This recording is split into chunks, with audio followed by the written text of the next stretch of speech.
কম্বল লাগতো ভাই রুমটা। একটু আগে আমরা সবাই কত সবাই মিলে আনন্দ করলাম। আসে না ওকে আসতে 2বার আমি নিষেধ করলাম, 2বার আসার সময় নিষেধ করলাম, জোরে চালায় না, জোরে চালায় না। তাও আমি জোরে চালালো, শোনেনি।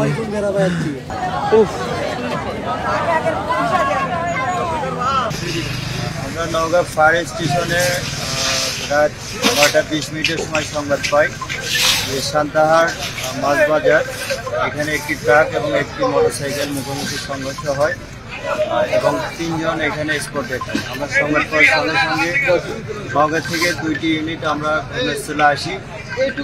এখানে এসে আমরা দেখতে পাই যে হ্যাঁ এখানে 3 জন লোক রাস্তায় একেবারে ডেড অবস্থায় আছে।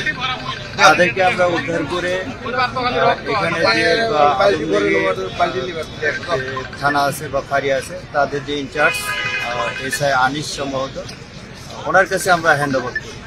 মানে একেবারে মাথাগুলো একেবারে থেতলাই গেছে, যেহেতু তারা 3 জনই ছিল মোটরসাইকেল আরোহী।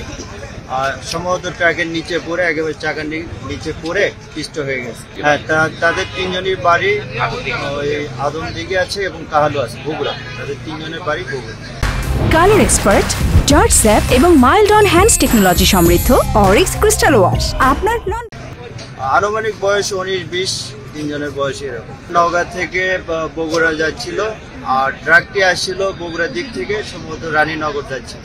মুখোমুখি সংঘর্ষ হয় এবং 3 জনের স্পটে ডেথ।